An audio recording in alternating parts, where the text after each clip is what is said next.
আজি বিদ্যালয় ছুটিৰ পিছত ৰঙা মাফালা এখন ডিঙিত মেৰিয়াই এখন গুৰুত্বপূৰ্ণ বৈঠকত অংশগ্ৰহণ কৰোঁ। মোৰ অন্য এটি ভিডিঅ'লৈ সকলোকে স্বাগতম জনাইছোঁ।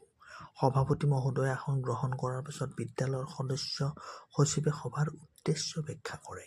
আগন্তুক গুণোৎসৱ, ছাত্ৰ-ছাত্ৰীৰ ঐক্য পোছাক বহু কেইটা গুৰুত্বপূৰ্ণ বিষয় সম্পৰ্কে আলোচনা-বিলোচনা কৰা হয়।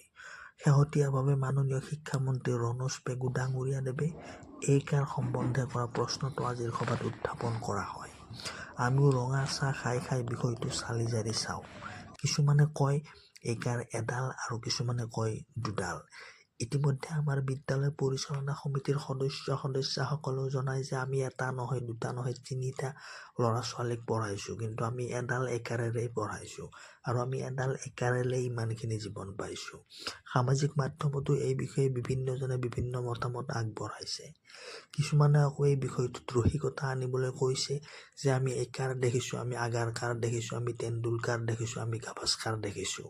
ধন্যবাদ। এনেকুৱা ধৰণৰ ভিডিঅ' পাই থাকিবলৈ চাই থাকিব মোৰ পেজটো আৰু লাইক, কমেণ্ট কৰি দিব। ধন্যবাদ।